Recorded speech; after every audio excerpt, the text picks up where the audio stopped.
Bab 1412, Martabat Seorang Pecinta Makanan 2. Layu, pohon kehidupan adalah tanaman dengan vitalitas paling kuat di dunia. Bahkan badai yang sangat deras tidak dapat merusaknya sedikitpun. Selain itu, para peri telah merawat pohon kehidupan dengan hati-hati. Bagaimana mungkin pohon itu layu?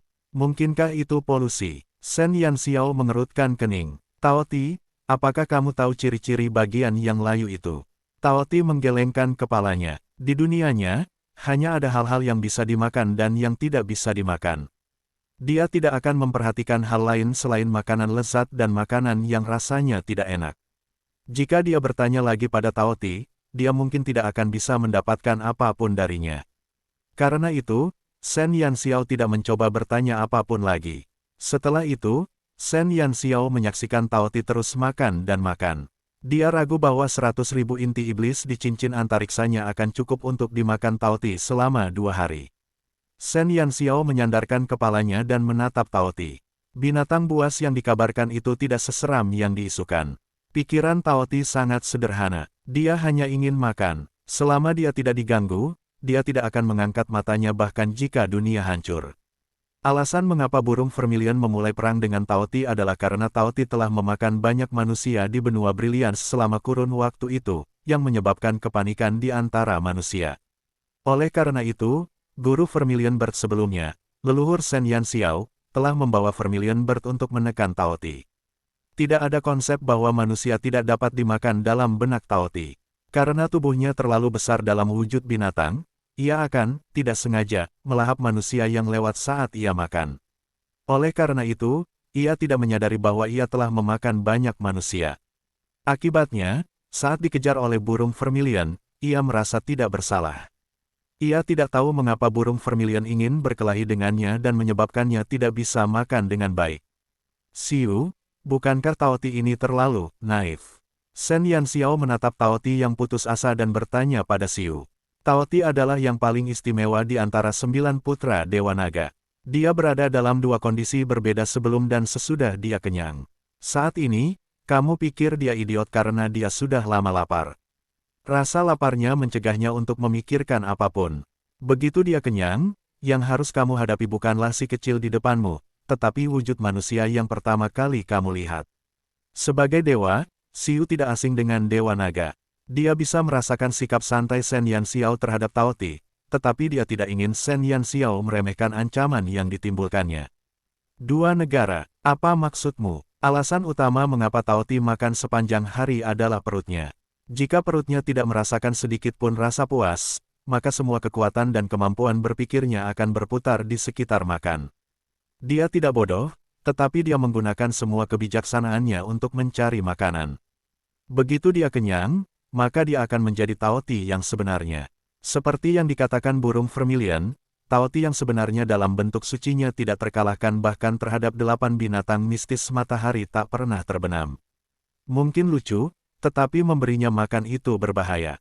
Apakah masih bisa makan sampai kenyang? Shen Yanxiao mengangkat alisnya. Perut Tao Ti seperti lubang tanpa dasar, jadi dia ragu apakah Tao Ti bisa makan sampai kenyang.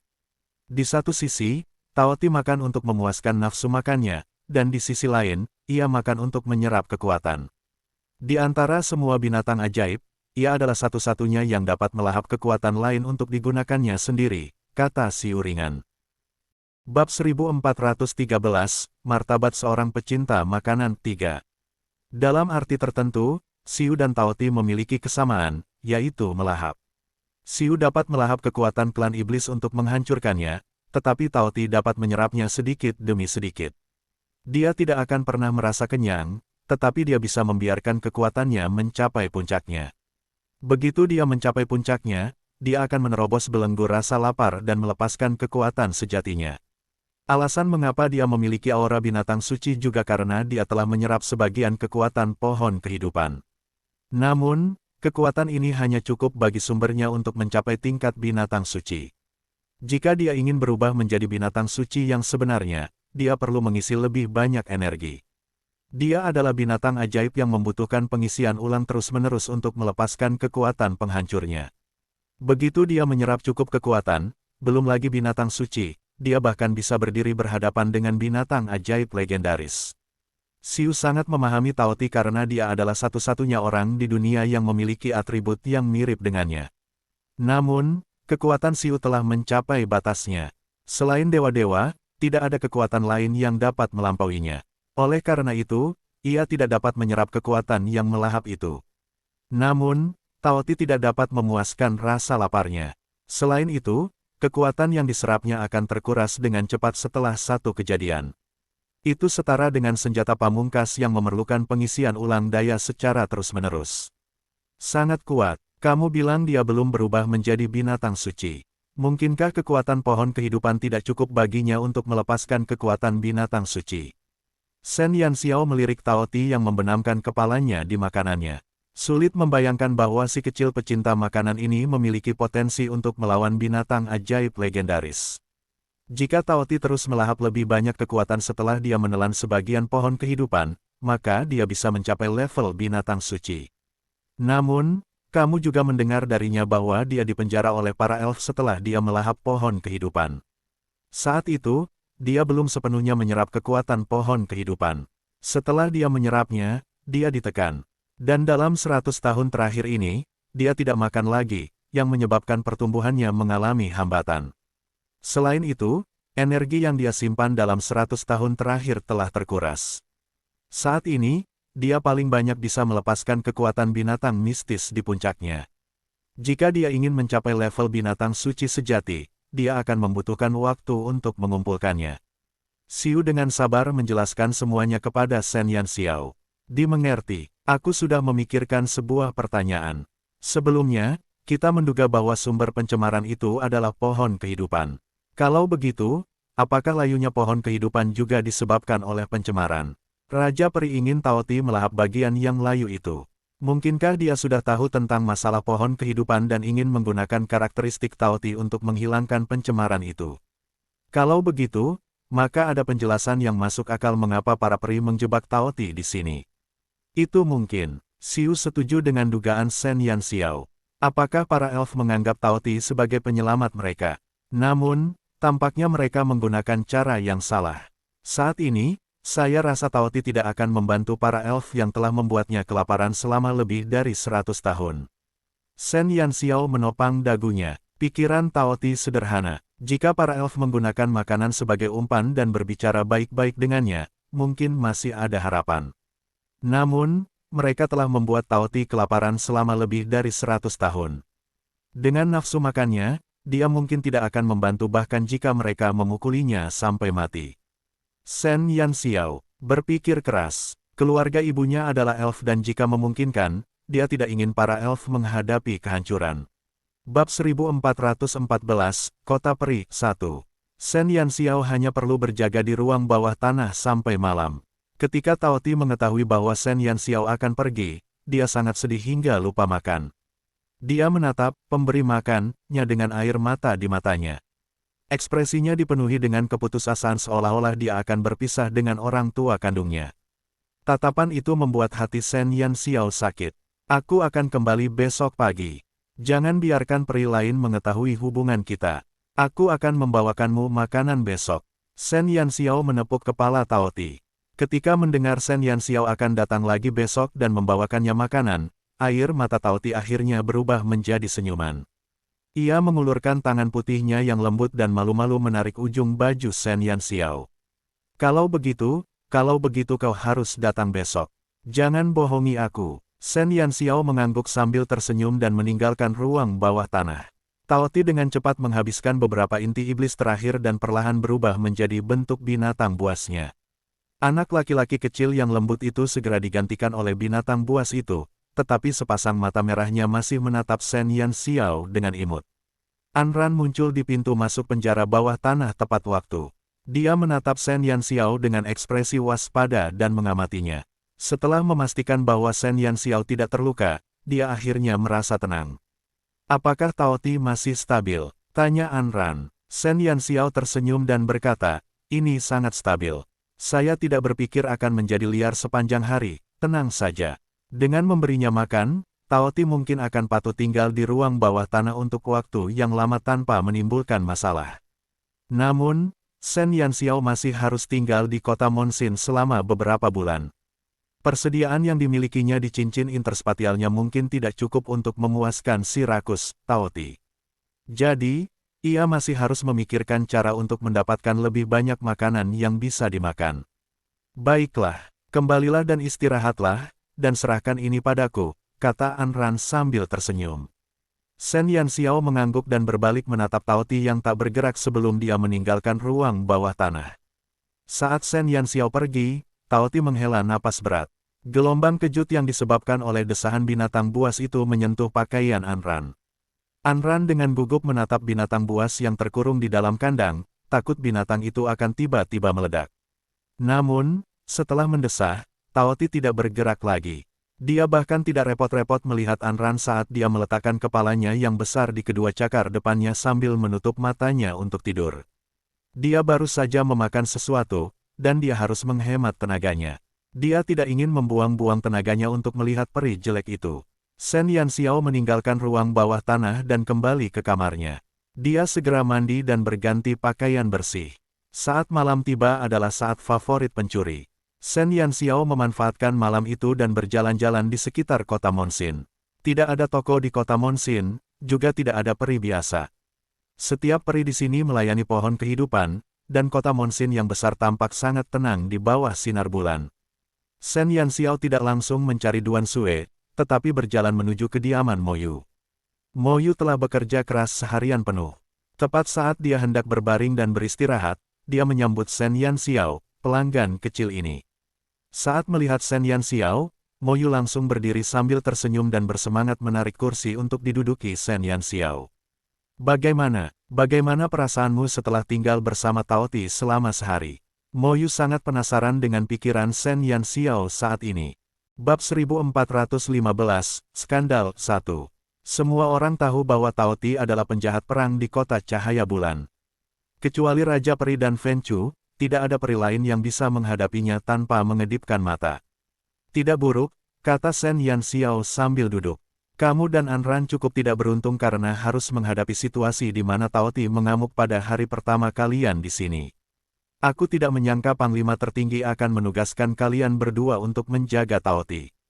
Ini bukan tugas yang baik. Mo Yu merasa sedikit sedih.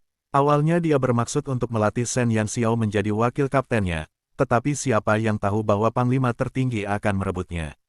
Tidak apa-apa, ngomong-ngomong, ada yang ingin kutanyakan padamu. Apakah orang-orang di kota Monsin tidak mungkin menghubungi dunia luar?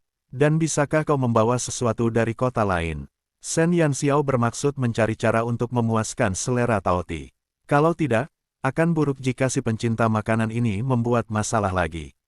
Mo Yu berpikir sejenak dan berkata, akan ada elf yang ditugaskan khusus keluar dari kota untuk membeli barang setiap hari. Jika kamu butuh sesuatu, kamu bisa meminta mereka untuk membawakan sesuatu untukmu. Kamu adalah satu-satunya wanita di kota Monsin selain para saintes. Jika kamu butuh sesuatu, jangan ragu untuk bertanya. Para saintes juga memiliki elf wanita yang ditugaskan khusus untuk membeli barang untuk mereka. Aku bisa mengatur agar kamu pergi bersama mereka. Kalau begitu aku harus merepotkanmu. Sen Yanxiao tersenyum dan berterima kasih padanya. Mo Yu sangat baik hati, tidak seperti peri-peri yang pernah ditemuinya. Sama-sama, bagaimanapun, akulah yang menemukanmu. Jika kau bisa terus tinggal di kota Monsin, aku akan bangga padamu. Selain itu, Tetua Yue juga telah memerintahkanku untuk menjagamu dengan baik. Mo Yu terkekeh dan berkata. Sen Yanxiao dan Mo Yu mengobrol sebentar. Tepat saat dia hendak berdiri dan pergi, seorang peri dari pengawal bulan perak kebetulan datang ke kamar Mo Yu untuk mencarinya. Saat dia masuk, dia melihat Sen Yanxiao duduk di dalam kamar dan langsung tercengang. Liu Ke, ada apa? Mo Yu tidak menyadari reaksi aneh pihak lain dan bertanya. Peri bernama Liu Ke menatap Sen Yanxiao dengan ekspresi ambigu lalu menatap Mo Yu. Dia lalu menggelengkan kepalanya dan dengan tegas mundur. Tidak apa-apa, kamu boleh ngobrol, Liu Ke melarikan diri secepat yang dia bisa dan senyum di wajahnya sangat aneh. Ada berita hangat di Silver Moon Guard. Mo Yu, salah satu dari 5 pemuda bulan perak, memiliki tunangan kecil di luar kota Cahaya Bulan. Di masa lalu, Mo Yu sering meninggalkan kota Cahaya Bulan untuk mengunjungi tunangan kecilnya. Kali ini, Gadis kecil itu tampaknya telah lulus ujian seleksi untuk pengawal bulan perak, ini dapat dianggap sebagai reuni. Sudah lama sekali tidak ada peri perempuan yang muncul di Silver Moon Guard. Ditambah dengan usia Shen Yanxiao yang masih muda, mereka bisa menebak identitasnya hanya dengan sekali pandang. Ketika mereka mendengar bahwa Shen Yanxiao telah ditugaskan untuk menjaga Taoti di ruang bawah tanah, para elf yang ingin bergosip merasa sangat menyesal. Liu Ke tidak menyangka bahwa dia akan seberuntung itu karena bertemu dengan pasangan. Saat itu sudah larut malam dan tidak ada seorang pun di sekitar. Apalagi yang bisa terjadi jika seorang pria dan seorang wanita berada di dalam sebuah kamar. Liu Ke tersenyum seperti kucing yang mencuri ikan. Ia tidak sabar untuk berbagi pemandangan yang ia lihat dengan teman-temannya. Mereka tidak menyangka Tuan Muda Yu mereka mempunyai sifat seperti gadis kecil. Peri kecil itu cukup cantik, tapi dia terlalu muda. Namun, tidak ada salahnya membesarkan Loli. Segera, gosip antara Shen Yanxiao dan Mo Yu menyebar ke seluruh kota Monsin. Bab 1416, Skandal 2. Keesokan paginya, Shen Yanxiao pergi untuk berganti shift dengan Anran. Saat ini, Shen Yanxiao sedang dalam suasana hati yang sangat baik, karena dia telah berdiskusi dengan Mo Yu untuk meminta para elf membantunya membeli barang untuknya keesokan harinya. Alhasil, dia tidak menyadari betapa ambigunya tatapan para elf yang menatapnya. Itu dia, melihat Shen Yanxiao memasuki kuil, beberapa elf yang bertanggung jawab atas penjaga tidak bisa menahan diri untuk tidak berkumpul bersama, dan api gosip membakar hati mereka. Bukankah dia, berapa banyak peri perempuan yang kita miliki? Liu Ke benar-benar melihat Yanxiao dan Tuan Muda Yu menginap di kamar yang sama tadi malam. Oh, betapa mengasyikkan. Tuan Muda Yu sangat perkasa dan mendominasi. Bagaimanapun, apa yang dikatakan anak itu mungkin benar. Menurutku seharusnya tidak ada masalah. Bagus. Kita harus tinggal di kota Monsin setiap hari, dan sudah bertahun-tahun kita tidak melihat satu pun peri perempuan. Tuan Muda Yu, Anda telah melakukan pekerjaan yang hebat. Anda bahkan membawa istri Anda ke kota ini. Sekelompok elf berdarah panas mengekspresikan rasa iri, cemburu, dan benci yang kuat. Di kota Monsin, selain para saintes yang menjaga pohon kehidupan, mereka semua adalah laki-laki. Sejak mereka bergabung dengan pengawal Silver Moon, mereka harus tinggal di kota itu untuk jangka waktu yang lama. Meskipun mereka dapat meninggalkan kota itu sebulan sekali, itu hanya untuk sehari saja. Dalam waktu yang sesingkat itu, bagaimana mereka bisa menemukan elf wanita cantik untuk diajak mengobrol romantis? Orang suci. Belum lagi jumlah elf perempuan yang bisa dihitung dengan satu tangan, siapa yang tidak tahu bahwa istri-istri Raja Elf dari generasi ke generasi semuanya dipilih dari antara para saintes. Jadi, mereka tidak berani mengambil tindakan sebelum Raja Elf bertunangan. Jika mereka dihentikan oleh Raja Elf, mereka bahkan tidak akan punya air mata lagi. Oleh karena itu, skandal antara Mo Yu dan Shen Yanxiao telah membawa gelombang gosip besar ke dalam kelompok bujangan. Ketika Anran keluar dari ruang bawah tanah, dia melihat para elf saling berbisik. Anran, yang telah berjaga sepanjang malam, dapat dikatakan ketakutan sepanjang malam. Dia bukan Shen Yanxiao, jadi dia tidak seberuntung itu untuk bisa mengobrol dengan Taoti. Dia hanya menatap Taoti yang sedang tidur dengan mata terbuka lebar hingga fajar menyingsing. Sepanjang waktu itu, ia berada di bawah tekanan fisik dan psikologis yang luar biasa. Saat Shen Yanxiao memasuki ruang bawah tanah, Taoti tidak sabar untuk berubah kembali menjadi anak kecil yang lucu. Dia duduk di tanah dengan kedua tangan di lututnya sambil menatap Shen Yanxiao dengan matanya yang berbinar. Dia hampir mengibaskan ekornya. Shen Yanxiao tidak tahu apakah harus tertawa atau menangis saat melihat Taoti yang meminta makanan. Dia berjalan tanpa daya ke dalam kandang dan terus memberinya makan. Pada saat yang sama, Mo Yu yang baru saja tiba di posnya menerima baptisan badai yang dahsyat.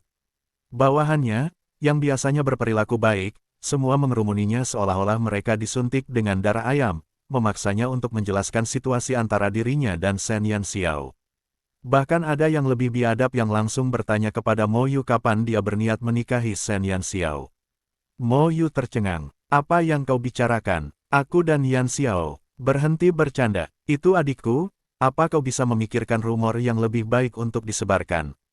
Mo Yu merasa ingin muntah darah. Dia adalah seorang pemuda yang jujur dan baik, jadi bagaimana mungkin dia bisa memiliki rencana pada seorang gadis di bawah umur? Bukankah terlalu gila bersikap kejam terhadap gadis di bawah umur? Xiu, yang tinggal di tubuh Shen Yanxiao, tiba-tiba bersin. Bab 1417, Kota Peri, 2. Keesokan harinya, Shen Yanxiao meminta Anran untuk menggantikannya menjaga Taoti sementara dia mengikuti Mo Yu ke salah satu gerbang kota Monsin. Di depan gerbang, puluhan elf perempuan dengan gaun hijau muda berdiri serempak. Di kota yang dipenuhi elf laki-laki ini, pemandangannya menjadi indah. Para elf yang terpilih sebagai saintes sangat berbakat dan tanggap. Penampilan mereka juga berkelas. Dengan adanya sekelompok wanita cantik yang berdiri bersama, hal itu menyebabkan para lelaki berdarah panas menjadi serakah. Jika bukan karena sedikit ketenangan yang dimiliki para elf, para anggota pengawal bulan perak mungkin akan melolong seperti serigala. Gadis-gadis, mereka semua adalah gadis. Para peri laki-laki membelalakan mata mereka hingga bola mata mereka hampir copot, tetapi tidak ada seorang pun yang berani maju dan berbicara dengan para orang suci itu. Mungkin seseorang di sana akan menjadi istri Raja Peri di masa depan. Bahkan jika mereka diberi 100 nyali, mereka tidak akan berani memiliki rencana apapun padanya. Tentu saja, jika Raja Peri menikah, para peri itu tidak akan bersikap sopan. Shen Yanxiao sekilas melihat Duan Sue berdiri di tepi kelompok. Dia tenang dan lembut seperti biasa dengan senyum ramah di bibirnya. Dari waktu ke waktu, dia akan berbicara dengan peri wanita yang cukup cantik. Kau bisa pergi duluan, aku sudah memberitahu mereka. Kalau kau butuh sesuatu, katakan saja pada peri yang bertugas berbelanja itu. Mo Yu biasanya bersikap santai, tapi dia agak pendiam di depan peri perempuan itu. Shen Yanxiao, bisakah seorang gadis di bawah umur disebut gadis? Shen Yanxiao berjalan ke arah sekelompok orang suci, dan yang menyambutnya adalah sepasang mata yang penasaran namun tenang. Shen Yanxiao diam-diam berjalan ke sisi Duan Sue, dan keduanya memperlihatkan senyum penuh pengertian. Para orang suci melangkah maju satu persatu dan menyerahkan barang-barang yang mereka butuhkan kepada para peri. Ketika tiba giliran Shen Yanxiao, dia berjalan mendekat dan menyerahkan daftar panjang dan cincin ruang angkasa kepada peri. Para elf di kota Monsin akan memiliki sumber pendapatan tetap setiap bulan, dan jumlahnya cukup besar.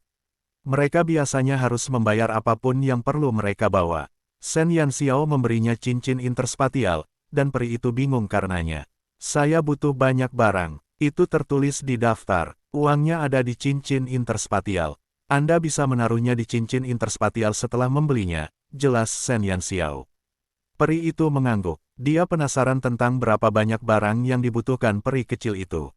Selain itu, dia telah memberinya cincin interspatial untuk digunakan. Namun, saat dia melihat apa yang tercantum pada daftar Shen Yanxiao, dia langsung terkesiap. Kenapa kamu butuh begitu banyak biji? Daftar itu penuh dengan berbagai macam mineral. Tidak heran Shen Yanxiao ingin menggunakan cincin interspatialnya. Kalau tidak, mungkin tidak akan muat bahkan jika dia membawa 10 kereta bersamanya.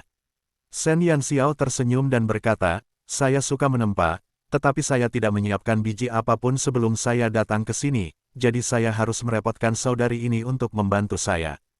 Terima kasih. Peri itu ragu-ragu sejenak sebelum mengangguk. Berapa lama waktu yang dibutuhkan Shen Yanxiao untuk menggunakan begitu banyak biji? Shen Yanxiao juga dalam dilema. Dengan nafsu makan Taoti, dia tidak akan pernah punya cukup makanan. Yang terpenting, dia tidak berani membeli makanan secara terang-terangan. Bagaimanapun, dia bertanggung jawab untuk menjaga Taoti. Jika dia membeli makanan dalam jumlah besar, sulit untuk menjamin bahwa dia tidak akan ketahuan. Bab 1418, Kota Peri 3. Meskipun benua Dewa Bulan tidak menghasilkan banyak permata, cadangan mineral mereka cukup bagus. Selain itu, sebagian besar senjata elf terbuat dari kayu, jadi biji hanya akan digunakan untuk pedang dan belati dekoratif. Oleh karena itu, harga biji di benua bulan sangat rendah. Mineral yang ditulis Shen Yanxiao pada daftar tersebut mengandung sejumlah kekuatan unsur. Tidak mudah untuk melihat ada yang salah dengan keanekaragamannya. Shen Yanxiao telah mengonfirmasi bahwa Taoti juga bisa memakan biji. Peri itu diam-diam menyimpan daftar dan cincin interspasial Shen Yanxiao sebelum dia berbalik dan mengikuti tim belanja keluar kota. Setelah tim belanja pergi, para orang suci harus kembali ke pohon kehidupan untuk melanjutkan pekerjaan mereka. Duan Sue berjalan di belakang para elf dengan Shen Yanxiao mengikutinya secara diam-diam. Dua sosok, satu besar dan satu kecil, perlahan menghilang dari pandangan para elf. Duan Sue tanpa tergesa-gesa menemukan sudut terpencil dan baru berhenti setelah memastikan tidak ada orang di sekitarnya. Daftar dan mulailah bertemu wanita di daerah Anda hari ini. Shen Yanxiao berjalan ke sisinya. Kudengar kau ditempatkan di ruang bawah tanah tempat Tao Ti di penjara. Kau pasti sangat menderita. Duan Sue menatap Shen Yanxiao dengan lembut. Meskipun ia berada di pusat kota Monsin, ia tahu tentang situasi Shen Yanxiao. Tidak apa-apa. Shen Yanxiao menyentuh hidungnya. Semua elf mengira bahwa menjaga Tao Ti itu sulit baginya, tetapi sebenarnya, itu sangat mudah baginya. Sebenarnya, alasan mengapa para elf memiliki pemikiran seperti itu adalah pertama-tama karena reputasi Tao Ti yang ganas dan kedua, An Ran, yang juga menjaga Tao Ti, tampak kelelahan setiap kali dia meninggalkan ruang bawah tanah. Tentu saja, mereka percaya bahwa Shen Yanxiao juga menderita seperti An Ran. Saya sudah menanyakan hal-hal yang diminta Shen Jing untuk saya tanyakan. Namun, saya baru saja memasuki kota Monsin, jadi saya tidak tahu banyak tentang para elf di sini. Jadi, saya tidak akan bisa mendapatkan informasi yang akurat dalam waktu dekat.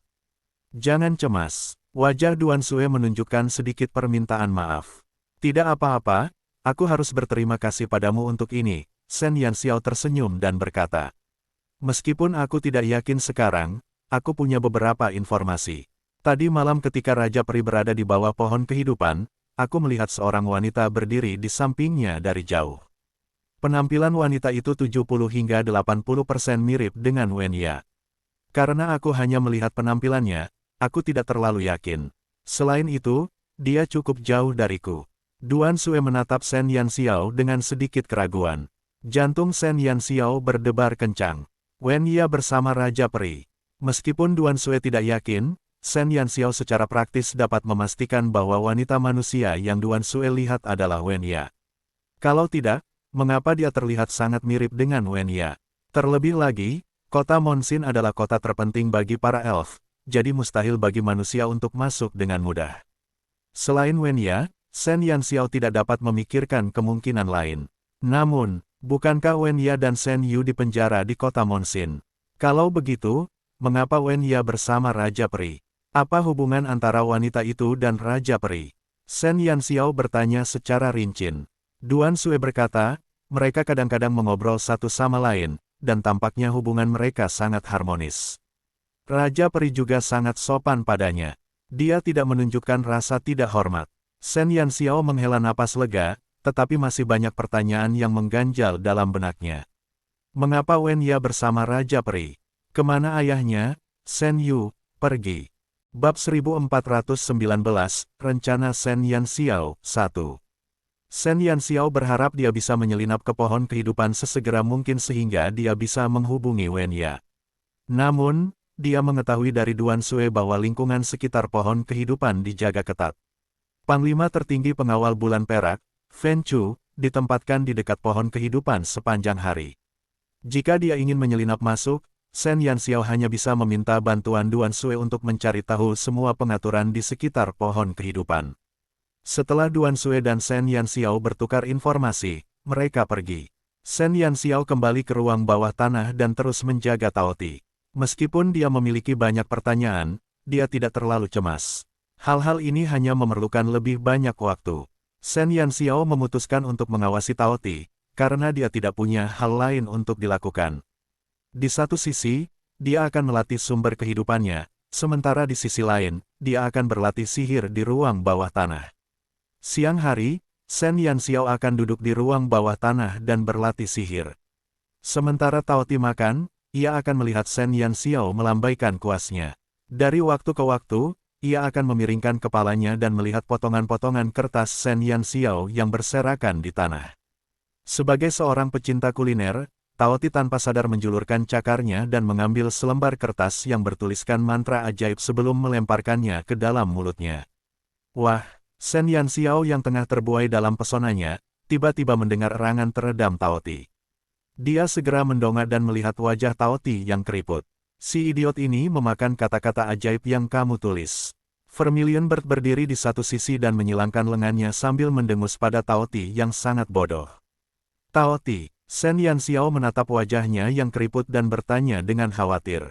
Wajah Tao Ti tampak rileks dan matanya yang berair tiba-tiba melebar.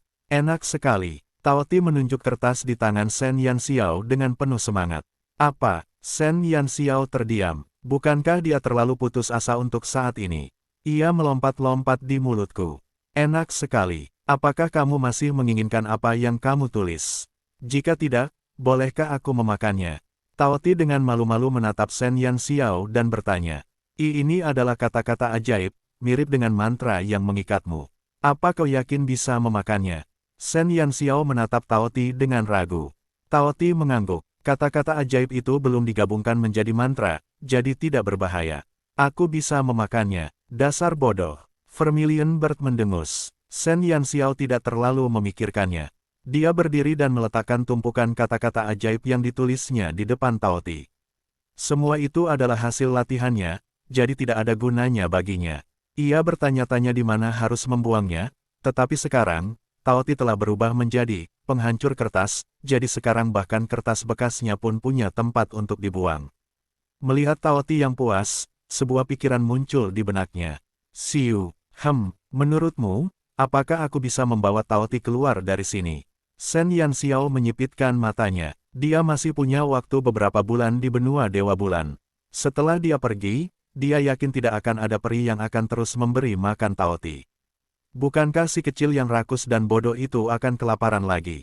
Jika kau bisa melepaskan ikatan pada rantai di sini, mungkin kau bisa. Siu tidak terkejut dengan pikiran Shen Yanxiao. Setelah menghabiskan begitu banyak waktu bersama, dia telah menemukan bahwa gadis kecil ini tampaknya tidak memiliki perlawanan terhadap makhluk kecil.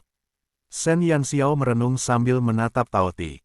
Saat ini dia sedang mempelajari sihir, dan akan butuh waktu baginya untuk cukup mahir untuk membatalkan sihir di ruang bawah tanah.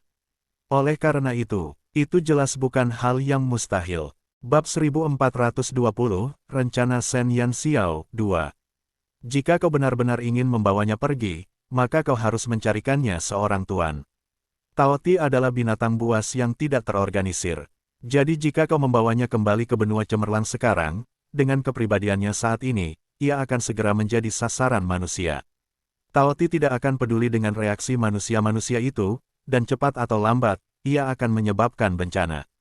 Siu mengingatkan Shen Yanxiao bahwa kekuatan penghancur bocah kecil ini tidak semanis yang terlihat. Hehe, aku sudah memikirkannya. Senyum licik melintas di mata Shen Yanxiao.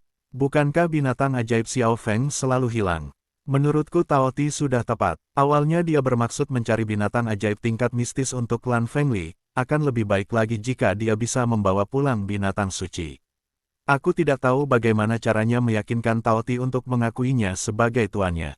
Shen Yanxiao menyentuh dagunya. Si kecil pecinta makanan itu tampaknya tidak memiliki IQ tinggi, dan Lan Fengli tampaknya bukan seorang tuan yang akan menyiksa binatang ajaib. Oleh karena itu, dia merasa bahwa mereka cocok satu sama lain. Sejauh yang aku tahu, tidak satu pun dari 9 putra Dewa Naga yang pernah menandatangani kontrak dengan manusia. Siu harus menghentikan fantasi Shen Yanxiao. Tao Ti dan 8 saudaranya dapat dikatakan sebagai kelompok binatang ajaib yang paling merepotkan manusia. Mereka tidak hanya kuat, tetapi semuanya memiliki kepribadian yang aneh dan tidak mampu bekerja sama dengan manusia. Sebagian besar dari mereka bahkan dapat dikatakan sebagai momok besar yang menyebabkan banyak masalah bagi manusia. Akan tetapi, selama 100 tahun terakhir, putra-putra naga berperilaku baik dan tidak pernah keluar untuk menimbulkan masalah. Aku akan bicara dengan Tao Ti. Shen Yanxiao memutuskan untuk mencoba menipunya. Tao Ti, yang terus-menerus makan, mengedipkan matanya dan menatap Shen Yanxiao yang tiba-tiba berjalan ke arahnya. Dia dengan patuh mengambil makanan yang berantakan yang menumpuk di depannya dan menggunakan cakar kecilnya untuk mendorongnya. Dia mengosongkan ruang di depannya, memberi Shen Yanxiao tempat duduk yang bersih. Shen Yanxiao tersenyum saat melihat tindakan Tao Ti yang penuh perhatian. Tao Ti, ada sesuatu yang ingin kukatakan padamu. Shen Yanxiao berjongkok di hadapannya dan berkata dengan wajah serius. Apa? Tao Ti menelan makanan di mulutnya dan bertanya. Aku akan pergi dalam beberapa bulan. Setelah aku pergi, aku tidak akan bisa mengirimimu apapun untuk dimakan. Shen Yanxiao menunjukkan ekspresi tak berdaya. Tao Ti tercengang, tuannya akan segera pergi, akan segera berangkat, meninggalkan. Jangan pergi, aku sangat patuh. Aku akan melakukan apapun yang kau inginkan. Aku tidak akan merepotkanmu. Aku tidak akan merepotkanmu lagi. Aku tidak akan merepotkanmu. Jangan pergi, aku tidak bisa berteriak lagi. Tolong jangan pergi. Tao Ti menarik pakaian Shen Yanxiao dan menangis. Wajahnya yang cantik dipenuhi air mata, dan matanya yang besar dipenuhi rasa takut. Aku akan makan lebih sedikit di masa depan. Aku tahu kalian para elf harus membayar makanan. Aku akan makan lebih sedikit. Aku akan menyimpan sebagian makanan, jangan tinggalkan aku sendiri. Jika kalian pergi, tidak akan ada yang memberiku makan lagi. Aku akan benar-benar mati kelaparan. Saat memikirkan bahwa dia telah kelaparan selama lebih dari 100 tahun, ketakutan yang belum pernah terjadi sebelumnya langsung menenggelamkan Tao Ti. Ia tidak takut kegelapan atau kesepian. Namun, begitu Shen Yanxiao pergi, tidak ada seorang pun yang memberinya makan. Saat itu, ia akan kembali terjerumus dalam keputusasaan yang tak berujung. Tao Ti takut. Dia benar-benar takut. Dia tidak pernah begitu takut kehilangan sesuatu. Saat ini, dia tahu bahwa dia akan merasa takut. Takut kehilangan makanan dan pemiliknya. Bab 1421, Rencana Shen Yanxiao 3. Shen Yanxiao menatap Tao Ti yang menangis terseduh-seduh dengan heran. Dia tidak menyangka bahwa pertanyaannya yang menyelidik akan membuat Tao Ti menangis keras. Melihat wajah Tao Ti yang menangis, hati Shen Yanxiao terasa sesak. Ia kembali teringat dengan penampilan burung vermilion saat ia menangis di samping tempat tidurnya. Saat itu, ia juga patah hati dan putus asa. Jarang sekali Vermilion Bird tidak menghina Tao Ti. Sebaliknya, dia diam-diam berdiri di satu sisi dan menatap si pencinta makanan yang menangis seperti anak kecil. Jujur saja, sifat Tao Ti tidaklah buruk, tetapi ia terlalu berpikiran sempit dalam bertindak. Ia seperti anak kecil, berhentilah menangis. Ini sangat jelek. Vermilion Bird menggigit bibirnya dan merobek ujung lengan bajunya lalu melemparkannya ke Tao Ti. Bersihkan, ini sangat jelek. Akan tetapi, Tao Ti masih memegang erat pakaian Shen Yanxiao dan menggelengkan kepalanya sekuat tenaga. Shen Yanxiao menepuk kepala Tao Ti. Aku harus pergi. Tao Ti mendengus dan bertanya dengan menyedihkan, bisakah kau membawaku bersamamu? Bukankah dia terlalu mudah dibodohi? Sebelum Shen Yanxiao sempat berbicara, Tao Ti sudah berencana untuk pergi bersamanya. Tenang saja, aku tidak akan merepotkanmu. Aku bisa menandatangani kontrak denganmu. Kalau begitu, kamu tidak perlu khawatir aku tidak patuh. Tao Ti menatap Shen Yanxiao dengan air mata di matanya. Dia takut Shen Yanxiao akan meninggalkannya. Alur ceritanya mulai terungkap. Shen Yanxiao benar-benar tidak bisa berkata apa-apa. Tanda tangani pantatku. Dia sudah memilikiku. Jangan pernah berpikir tentang itu. Vermilion Bird, yang baru saja merasa sedikit simpati pada Tao Ti, langsung meledak ketika mendengar bahwa Tao Ti ingin merebut tuannya. Bodoh, bodoh. Seperti yang diduga, dia paling membenci Tao Ti. Aku hanya bisa menandatangani kontrak dengan satu binatang ajaib, jadi aku tidak bisa menandatangani kontrak denganmu. Namun, jika kau benar-benar ingin mengikutiku, kau bisa menandatangani kontrak dengan saudaraku. Shen Yanxiao tersenyum sambil menatap si kecil yang perlahan berjalan ke dalam perangkapnya. Segalanya berjalan jauh lebih lancar dari yang diharapkannya. Tao Ti berkedip, apakah saudaramu akan memberiku makan? Ya, dia orang baik, kata Shen Yanxiao sambil tersenyum. Vermilion Bird mendengus. Orang baik. Shen Yanxiao mungkin satu-satunya orang yang dapat menggambarkan dewa pembunuh yang pandai mencabik-cabik orang dengan tangan kosong sebagai orang baik. Akan tetapi, selama tuannya tidak akan diculik, dia terlalu malas untuk memedulikan apapun. Bagaimanapun, mereka berdua adalah orang-orang yang menyebalkan, mereka adalah pasangan yang sempurna di surga. Kalau begitu aku akan menandatangani kontrak dengan saudaramu. Tao Ti mengangguk patuh. Dia sama sekali tidak keberatan menjual dirinya. Shen Yanxiao tersenyum senang. Sungguh suatu prestasi yang luar biasa bisa berhasil menipu binatang suci. Oh ya, bagaimana aku bisa menandatangani kontraknya? Tao Ti tiba-tiba bertanya. Dia tidak pernah menandatangani kontrak dengan siapapun, jadi dia sama sekali tidak tahu menahu tentang hal itu. Burung Vermilion, ajari dia. Shen Yanxiao sedang dalam suasana hati yang baik. Dia tersenyum dan meminta burung Vermilion untuk mengajari Taoti. Burung Vermilion dengan enggan berlari untuk menjelaskan metode penandatanganan kontrak kepada Taoti. Taoti tampak linglung saat mendengarkan. Ia bahkan ingin menamparnya sampai mati. Dasar bodoh. Gunakan sumbermu untuk terhubung dengan energi mental tuanmu dan bentuklah sebuah kontrak, kau mengerti. Burung Vermilion meraung. Dengan air mata di sudut matanya, Taoti mengangguk dengan menyedihkan. Agar tidak dimarahi oleh Vermilion Bird lagi. Dia hanya bisa mencoba bereksperimen dengan energi sumbernya, dan subjek percobaannya adalah Shen Yanxiao. Ketika Taoti mencoba melakukan kontak dengan energi mental Shen Yanxiao, dia merasakan bahwa energi sumbernya terus menyebar ke arah energi mental Shen Yanxiao. Bab 1422, Rencana Shen Yanxiao 4. Shen Yanxiao tiba-tiba merasakan ada kekuatan yang menyerang energi mentalnya. Terlebih lagi, kekuatan itu sangat kuat, membuatnya merasa tidak nyaman. Bodoh, hentikan. Burung Vermilion yang telah menandatangani kontrak dengan Shen Yanxiao tiba-tiba menemukan kekuatan tambahan dalam benaknya. Baru saat itulah ia menyadari bahwa Taoti, yang sedang bereksperimen, tidak mampu mengendalikan kekuatan asal. Ia tidak lagi hanya bereksperimen, tetapi sebaliknya, ia benar-benar menandatangani kontrak dengan Shen Yanxiao. Taoti tidak tahu apa kesalahannya. Omelan Vermilion Bird membuatnya secara naluriah ingin menarik kembali kekuatan asalnya. Namun, ia menemukan bahwa kekuatan asalnya telah menyatu dengan Shen Yanxiao, dan ia tidak dapat memisahkannya. Seseorang hanya dapat menandatangani kontrak dengan satu binatang ajaib. Jika tidak, energi mentalnya akan runtuh karena beban yang harus ditanggungnya terlalu berat. Invasi sumber Taoti membuat Shen Yanxiao merasa kepalanya akan meledak. Rasa sakit yang luar biasa membuatnya jatuh ke tanah dengan wajah pucat. Burung Vermilion terbakar oleh kecemasan. Jika ini terus berlanjut, pikiran Shen Yanxiao akan rusak parah. Dasar bodoh, kau akan membunuhnya. Cepat dan hentikan kontraknya. Burung Vermilion meraung pada Taoti seolah-olah dia sudah gila. Taoti tampaknya juga menyadari beratnya masalah ini, karena ia berusaha sekuat tenaga untuk menahan diri.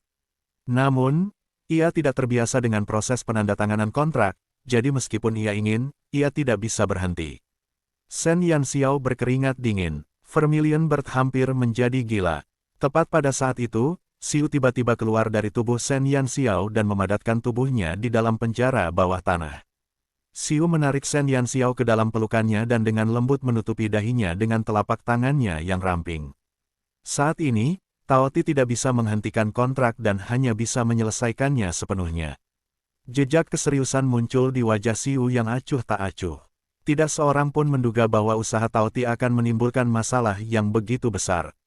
Saat ini, sumber asal Taoti dan energi mental Shen Yanxiao telah menyatu hampir 50%. Jika diganggu dengan paksa, bukan hanya sumber asal Taoti yang akan rusak, tetapi sumber yang tertinggal dalam energi mental Shen Yanxiao juga akan membawa kerugian besar baginya. Oleh karena itu, hanya ada satu pilihan. Menyelesaikan kontrak. Benar-benar lelucon. Dia tidak tahan dengan asal-usul dua binatang ajaib. Tidak ada manusia di dunia ini yang bisa menerima asal-usul dua binatang ajaib. Itu akan membunuhnya. Burung Vermilion menatap Xiu dengan marah. Xiu menyipitkan matanya dan berkata dengan tenang, orang lain tidak bisa, tapi dia bisa. Aku akan membantunya. Burung Vermilion, gunakan energi mentalmu untuk menyusup ke pikiran Xiao Xiao dan bantu Taoti menyelesaikan kontrak. Kau harus menggunakan sumbermu untuk melindungi pikiran Xiao Xiao dari Taoti. Aku juga akan menggunakan kekuatanku untuk mengendalikan kekuatan Taoti. Alasan mengapa Xiu berani melakukan itu adalah karena Shen Yanxiao sendiri adalah eksistensi yang istimewa. Dia memiliki kekuatan 7 ras. Selain itu, dia juga telah menanamkan kekuatan dewa ke dalam dirinya belum lama ini. Saat ini, energi mental Shen Yanxiao telah jauh melampaui setiap manusia yang ada, membuatnya tidak sepenuhnya mustahil baginya untuk menandatangani kontrak dengan dua binatang ajaib. Namun, risikonya terlalu besar, jadi Xiu harus bekerja sama dengan Vermilion Bird untuk memastikan keselamatan Shen Yanxiao. Melihat wajah pucat Shen Yanxiao, hati Xiu tak kuasa menahan rasa sesal. Ia sudah terbiasa melihat Shen Yanxiao tersenyum seperti bunga sepanjang hari. Ia tidak ingin melihatnya kesakitan seperti itu. Selama aku di sini, aku tidak akan pernah membiarkan sesuatu terjadi padamu, janji Xiu dengan suara rendah. Bab 1423, tetaplah bersamaku selamanya. 1. Shen Yanxiao merasa seolah-olah dia telah tertidur dan penuh energi. Dia membuka matanya dan melihat sepasang mata emas yang mirip dengan matahari. Jantungnya berdebar kencang. Xiu, apakah kamu merasa tidak enak badan? Xiu bertanya dengan suara rendah sambil melihat ekspresi bingung Shen Yanxiao. Aku tidak merasa tidak enak badan. Shen Yanxiao berkedip. Tiba-tiba, dia menyadari bahwa dia berbaring di pelukan Xiu, dan wajahnya memerah. Dia ingin bangun, tetapi Xiu memegangnya erat-erat. Kamu baru saja menyelesaikan kontrak dengan Tao Ti, jadi tubuhmu masih lemah. Suara Xiu tidak berfluktuasi, tetapi membuat detak jantung Shen Yanxiao semakin cepat. Tao Ti dan aku, Shen Yanxiao tercengang. Bagaimana dia menyelesaikan kontrak dengan Tao Ti? Tao Ti tidak bisa mengendalikan kontraknya. Untungnya, energi mentalmu cukup kuat. Namun, kamu harus berhati-hati selama periode waktu ini. Kamu tidak bisa menggunakan energi mentalmu secara acak, perintah Xiu lembut. Shen Yanxiao terdiam. Tao Ti adalah binatang suci yang telah dia persiapkan untuk klan Fengli. Mengapa dia menandatangani kontrak dengannya? Bukankah itu berarti dia sudah memiliki dua binatang ajaib yang dikontrak? Shen Yanxiao menoleh dan menatap Tao Ti yang sedang duduk di dalam kandang. Ia menatap Shen Yanxiao dengan perasaan bersalah, seperti anak kecil yang telah melakukan kesalahan. Vermilion Bird berdiri di samping Tao Ti dengan sikap marah. Jika bukan untuk menyelamatkan Shen Yanxiao, bagaimana mungkin dia bisa membiarkan Tao Ti menjadi binatang ajaib yang dikontraknya? Saat ia mengira si idiot Tao Ti ini telah menculik tuannya, Vermilion Bird berharap ia bisa mencincangnya menjadi beberapa bagian. Setelah menandatangani kontrak dengan Tao Ti, kamu bisa langsung memanggilnya ke tubuhmu. Kamu tidak perlu lagi memikirkan cara untuk membatalkan pesona itu, kata Xiu. Tao Ti telah diuntungkan dari sebuah bencana. Dia tidak hanya terikat pada Shen Yanxiao, tetapi dia juga bisa meninggalkan kandang itu kapan saja. Namun, Tao Ti menatap burung vermilion yang ganas di satu sisi, tidak berani memperlihatkan kegembiraan apapun. Oh, Shen Yanxiao mengangguk dengan linglung. Dipeluk oleh Xiu, dia merasa ada sesuatu yang salah. Tubuhnya begitu panas hingga hampir terbakar. Dia terus-menerus memutar tubuhnya, ingin menghilangkan panas itu. Xiu memperhatikan gerakan Shen Yanxiao. Dia menundukkan kepalanya dan menatap Shen Yanxiao yang tersipu dalam pelukannya. Shen Yanxiao tidak berani bergerak karena tatapan Xiu tertuju padanya. Kamu harus terbiasa dengan hal itu, kata Xiu. Apa? Shen Yanxiao tidak mengerti. Saat ini tubuhku tidak hangat. Kamu mungkin merasa tidak nyaman, tetapi kamu akan terbiasa saat tubuhku kembali. Kata Xiu langsung. Apa? Shen Yanxiao bahkan lebih bingung. Xiu tidak menjelaskan lebih lanjut. Kamu adalah yang pertama dan terakhir. Apa? Apa yang kamu bicarakan? Detak jantung Shen Yanxiao tiba-tiba bertambah cepat. Di dunia ini, maukah kau tinggal bersamaku selamanya? Xiu menatap Shen Yanxiao, dan fitur wajahnya yang dingin tampaknya telah berubah menjadi lembut pada saat itu. Detak jantung Shen Yanxiao berhenti pada saat itu. Dia menatap Xiu, jiwa kuat yang telah bersamanya sejak kelahirannya kembali, hatinya kacau. Aku tidak akan hidup selama itu, Shen Yanxiao panik dan tanpa sadar mengucapkan kata-kata ini. Xiu sedikit melengkungkan bibirnya. Selama puluhan juta tahun, Dewa Perang yang berdiri di puncak semua makhluk hidup ini memperlihatkan senyum pertamanya sejak ia lahir. Aku telah mewariskan kekuatan ilahiku kepadamu. Di dunia ini, selama aku masih hidup, kamu tidak akan mati. Apakah kamu bersedia mengikutiku di jalan ini? Bab 1424, tetaplah bersamaku selamanya. 2. Shen Yanxiao menatap Xiu dengan heran. Semuanya terjadi begitu tiba-tiba, namun itu wajar saja. Bukannya Shen Yanxiao tidak menyadarinya, sikap Xiu terhadapnya menjadi semakin lembut, dan jumlah waktu yang dihabiskannya untuk berbicara dengannya juga semakin banyak. Setiap kali dia terbangun dari cederanya, orang pertama yang dilihatnya selalu dia. Dia berani menimbulkan masalah bagi rakyat jelata, mungkin karena dalam lubuk hatinya, dia tahu bahwa sekuat apapun musuh yang dihadapinya atau kesulitan apapun yang akan dihadapinya, Xiu selalu berada di belakangnya. Jika dia hidup, dia akan hidup. Jika dia mati, dia akan mati. Kau bisa menolak, kata Xiu tiba-tiba. Shen Yanxiao terkejut, tapi aku tidak akan melepaskannya. Xiu tersenyum. Wajahnya yang tampan begitu cantik sehingga dunia kehilangan warnanya dalam sekejap. Aku tidak peduli dengan apapun di dunia ini. Aku tidak peduli apakah aku hidup atau mati. Aku tidak peduli apakah aku dewa atau iblis. Aku akan melakukan apa yang harus kulakukan. Namun, tidak ada yang ingin kulakukan dari lubuk hatiku. Hanya kamu. Xiu menatap Shen Yanxiao dan untuk pertama kalinya, dia mengungkapkan kata-kata yang telah dia pendam dalam-dalam di hatinya. Mungkin ini pertama kalinya Xiu mengatakan isi hatinya, namun itu hanya akan terbuka kepada satu orang dalam hidupnya. Saya selalu merasa bahwa manusia adalah ras yang sangat rapuh. Ketika saya menyadari bahwa jiwa saya bersemayam dalam tubuh manusia, saya merasa bahwa semuanya terlalu absurd. Sampai hari itu, ketika jiwa Anda terbangun, saya melihat manusia yang menarik. Saya mulai bertanya-tanya seberapa jauh makhluk kecil yang dipenuhi dengan hasrat mentah ini dapat tumbuh. Saya tidak tahu kapan saya tergerak, tetapi karena itu ada, saya akan menurutinya. Xiao, apakah Anda menerima atau menolak perasaan saya?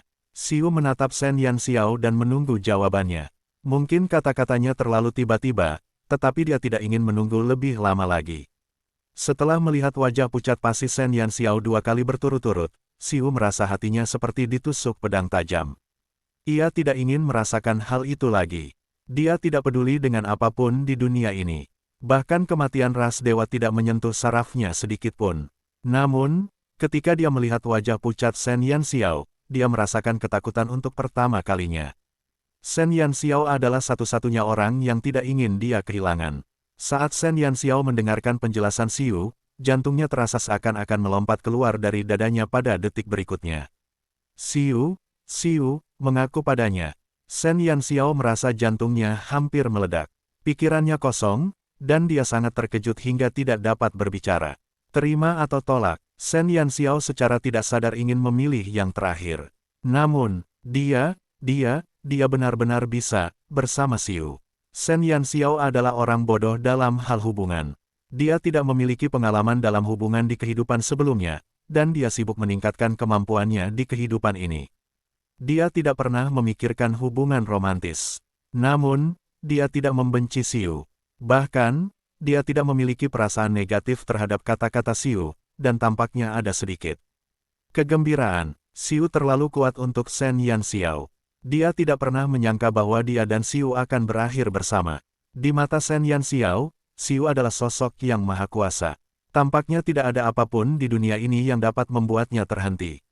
Dia adalah dewa perang dan dewa terakhir dunia. Kamu sudah mengatakan bahwa penolakan itu tidak sah, dan tidak ada gunanya bahkan jika aku menolaknya.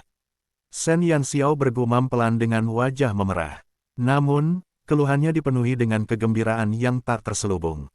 Bab 1425, tetaplah bersamaku selamanya 3. Xiu tersenyum, dan Shen Yanxiao merasa mabuk. Apakah dewa ini benar-benar akan menjadi miliknya? Shen Yanxiao merasa bahwa dia tidak menderita kerugian apapun.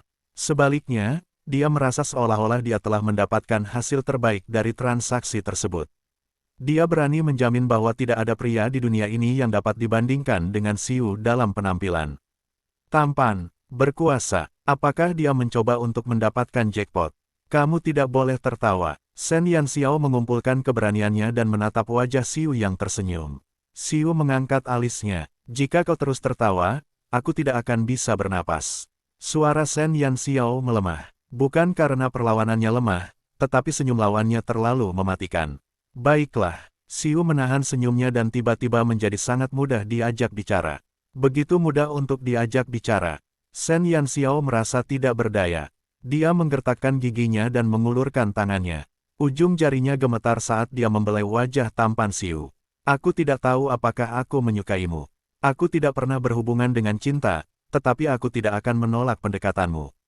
Jika aku harus memilih di antara semua orang yang kukenal, aku akan memilihmu karena hanya kaulah yang bisa membuatku bingung. Shen Yanxiao berusaha keras untuk menstabilkan napasnya. Tuhan tahu seberapa besar keberanian yang telah ia gunakan untuk mengucapkan kata-kata itu. Saat dia mengatakan itu, Shen Yanxiao menyesalinya. Karena pada saat itu, dia dengan jelas merasakan perasaannya terhadap Xiu. Seolah-olah sebuah batu kecil telah dilemparkan ke dalam danau yang tenang, dan danau itu tidak lagi damai. Tidak, kurasa, aku menyukaimu. Shen Yanxiao tersipu dan mengumpulkan keberaniannya untuk menatap mata Xiu. Sentuhan dingin di bawah ujung jarinya menimbulkan rasa keakraban yang luar biasa. Walaupun cuacanya sangat dingin, hal itu membuatnya merasa nyaman. Apa yang disebut cinta itu tidak lebih dari sekadar kepercayaan setelah misi yang mengasyikkan. Dia tahu selama dia ada di sini, dia tidak akan takut. Kepercayaan penuh seperti itu bukan tanpa alasan. Xiu menatap Shen Yanxiao dan mengangkat tangannya untuk membelai rambutnya. Aku senang Tuhan mengirimkanmu ke sisiku. Jika Tuhan masih di sini, aku harus berterima kasih padanya. Terima kasih telah mempertemukannya dengan Shen Yanxiao. Terima kasih telah membuat hatinya yang telah membeku selama puluhan juta tahun tersentuh untuk pertama kalinya. Ternyata menyukai seseorang adalah hal yang luar biasa. Melihat senyumnya dan mendengarkan suaranya, dia merasa amat tenang. Seolah-olah tidak ada apapun di dunia ini yang dapat dibandingkan dengan senyumnya. Jika kamu tidak meninggalkanku, aku akan selalu berada di sisimu, baik saat hidup maupun mati.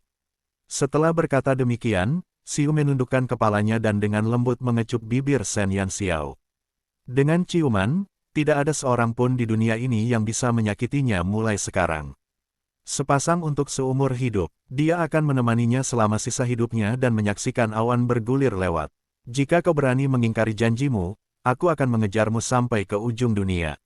Shen Yanxiao tersipu dan tiba-tiba mengulurkan tangannya. Ia melingkarkan lengannya di leher Xiu dan dengan gugup dan malu-malu memperdalam ciumannya. Senyum Xiu memudar menjadi ciuman yang dalam. Dia memeluk gadis kecil itu dalam pelukannya dan merasakan kepuasan untuk pertama kalinya. Seolah-olah semua hal di dunia ada dalam pelukannya. Meskipun dia masih muda, dia punya banyak waktu.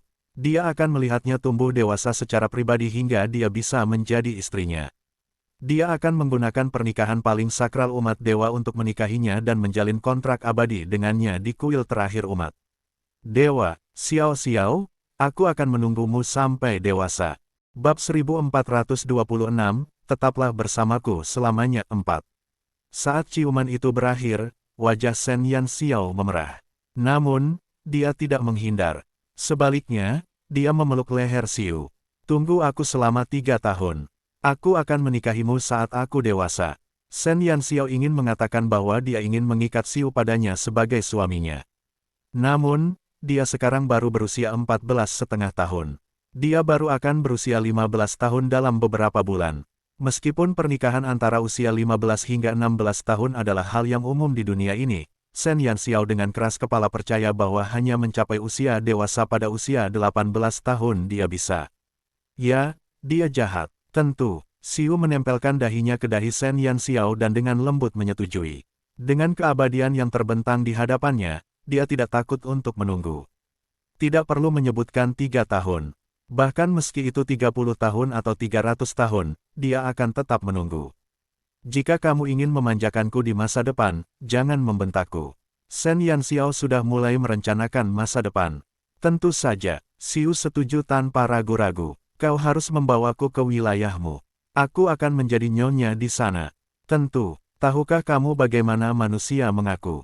Mereka terbiasa mengatakan 3, aku mencintaimu. Shen Yanxiao tertegun. Melihat pria di depannya, dia tiba-tiba merasa ingin menangis. Dasar bodoh, kau sangat mudah diajak bicara. Kau akan diganggu sampai mati olehku di masa depan. Shen Yanxiao menundukkan matanya saat hatinya menghangat. Aku tidak pernah membiarkan siapapun menindasku. Namun, jika itu kamu, aku akan dengan senang hati menanggungnya, bisik Xiu. Bodoh. Shen Yanxiao ingin tertawa dan menangis pada saat yang sama. Dewa yang telah dingin selama ribuan tahun ini telah memberinya satu-satunya bagian hatinya yang lembut tanpa menahan diri. Betapa beruntungnya dia. Setelah kita kembali ke benua cemerlang dan melewati gelombang binatang buas, akankah kita pergi dan mengambil tubuhmu? Shen Yanxiao memeluk Xiu. Dia terbiasa dengan tubuh ini tanpa panas tubuh, tetapi dia berharap Xiu dapat memulihkan tubuh aslinya. Tentu, Shen Yanxiao tersenyum. Dia menganggap Xiu menarik. Dewa yang dingin ini begitu lembut. Sikap lemah lembutnya itu hanya miliknya, dan tak seorang pun dapat merebutnya. Keheningan itu memang paling menyentuh. Sampai akhirnya Vermilion tidak tahan lagi dan menendang Taoti. Setelah itu, Taoti berteriak, memecah suasana hangat di antara pasangan itu. Kenapa kau menendangku lagi? Tao Ti cemberut. Sejak bertemu Vermilion Bird, dia terus menyiksanya tanpa alasan. Dia tidak melakukan apapun tadi. Aku senang, gigit aku. Vermilion Bird mendengus tidak senang. Tidak ada yang lebih memahami perasaan Shen Yanxiao daripada dirinya. Hubungan mental antara dirinya dan Shen Yanxiao membuatnya dapat merasakan kegembiraan dan kebahagiaan di hatinya. Namun, Vermilion Bird tidak senang. Ada orang lain yang ingin merebut tuannya. Apa yang lebih kejam dari itu? Lagi pula, orang ini terlalu kuat. Dia tidak dapat mengalahkannya. Vermilion Bird dipenuhi dengan kebencian. Shen Yanxiao berdiri dari pelukan Xiu dengan wajah memerah. Rasa malu di matanya sudah tidak ada lagi. Namun, ketika dia berdiri, dia menyadari bahwa perasaan di tubuhnya sangat menarik. Tampaknya ada gelombang energi yang besar di tubuhnya. Mengapa aku merasa aneh? Shen Yanxiao bertanya pada Xiu. Xiu mengusap kepalanya dan berkata, kamu menandatangani kontrak dengan Tao Ti, dan kekuatannya membantumu menembus segel ke-6. Saat ini, hanya segel terakhir yang tersisa di tubuhmu. Bab 1427, Pohon Kehidupan 1. Terbukanya segel Shen Yanxiao menunjukkan bahwa dia akan meninggalkan benua Dewa Bulan dan kembali ke benua Cemerlang. Shen Yanxiao, yang hanya memiliki satu segel tersisa, mulai merindukan teman-temannya yang tinggal di benua Cemerlang. Namun, dia punya tugas lain yang harus diselesaikan. Itu untuk menemukan Wen Ya dan Shen Yu. Duan Xue telah menyelidiki situasi di sekitar pohon kehidupan. Setiap kali dia bertemu Shen Yanxiao, dia akan memberinya informasi baru. 1,5 bulan kemudian, ketika Duan Xue dan Shen Yanxiao bertemu lagi, dia membawakannya beberapa informasi akurat. Hari itu, aku bertemu manusia di sisi Raja Peri. Aku bisa memastikan bahwa dia adalah Wen Ya. Shen Yanxiao menarik napas dalam-dalam dan menatap Duan Xue. Meskipun dugaan ini sudah ada di benaknya, dia masih terkejut ketika mendengar tentang Wen Ya. Ini adalah pengaturan di sekitar pohon kehidupan. Jika kau ingin menyelinap masuk, aku sarankan kau untuk menyerah. Ada peri khusus yang terus-menerus menjaga di sekitar pohon kehidupan selama 24 jam. Selain itu, ada binatang buas yang memiliki persepsi yang sangat kuat di sana. Selama ada aura asing yang mendekat, mereka akan mengirimkan peringatan kepada para peri. Duan Xue menyerahkan peta yang telah digambarnya sendiri kepada Shen Yanxiao. Pohon kehidupan dijaga terlalu ketat, jadi bahkan jika Shen Yanxiao memiliki ramuan siluman, akan sulit untuk melarikan diri. Terlebih lagi, jika target Shen Yanxiao adalah Wen Ya, maka dia harus mendekati Raja Peri. Hampir mustahil untuk mendekati Raja Peri tanpa ketahuan. Shen Yanxiao menyipitkan matanya. Dengan peta itu, tidak sulit baginya untuk menyelinap ke pohon kehidupan. Bahkan jika ada binatang roh dengan persepsi kuat sebagai penjaga, dia memiliki ramuan yang dapat menyembunyikan auranya. Namun, seperti yang Duan Xue khawatirkan, Shen Yanxiao tidak dapat mendekati Wen Ya bahkan jika dia dapat mendekati pohon kehidupan. Itu karena dia memiliki peri terkuat di benua bulan di sisinya, Raja Peri. Tiba-tiba, sebuah rencana berani terbentuk di benak Shen Yanxiao. Dia menatap Duan Xue dan berkata, Duan Xue, aku butuh bantuanmu untuk sesuatu. Pohon kehidupan terletak di pusat kota Monsin. Di sekitar pohon kehidupan, pohon itu dijaga ketat. Para elf paling tajam di pengawal Silver Moon semuanya ditempatkan di sana. Para elf ini berada langsung di bawah komando Panglima tertinggi, Fen Chu. Bahkan Mo Yu dan yang lainnya tidak punya hak untuk menanyainya. Para saintes dan para tetua harus melewati 3 pos pemeriksaan sebelum mereka dapat masuk dan keluar dari pohon kehidupan. Pada saat itu, sebagian besar saintes baru saja kembali dari mengambil barang-barang yang mereka minta. Sosok lembut itu perlahan berjalan menuju putaran pemeriksaan pertama, dan peri yang berjaga di lokasi itu mengizinkan pihak lain untuk berhenti sebelum pemeriksaan seperti biasa. Nama, tanya penjaga peri itu. Duan Xue, peri lembut itu tersenyum dan berkata. Penjaga peri itu mengeluarkan dokumen yang bertuliskan nama Duan Xue. Selain potret Duan Xue, ada juga beberapa informasi tentangnya. Penjaga peri itu dengan hati-hati membandingkan potret itu dengan Duan Xue dan mengamati tinggi dan bentuk tubuhnya. Setelah memastikan tidak ada perbedaan dengan data, dia mengizinkannya masuk. Duan Xue tersenyum padanya dan terus berjalan masuk. Tak jauh dari situ, dia melihat makhluk roh berdiri di samping peri yang menjaga pos pemeriksaan kedua. Duan Xue menyipitkan matanya, dan ketajaman yang tidak biasa berkedip di matanya. Jika seorang elf yang akrab dengan Duan Sue melihat kelainan ini, mereka akan sangat terkejut. Bagaimana mungkin elf yang biasanya sangat lembut ini tiba-tiba memiliki tatapan yang begitu tajam? Ekspresi itu sepertinya bukan milik Duan Sue. Ekspresi itu lebih seperti penampilan licik dari seorang pencuri yang tidak berperasaan.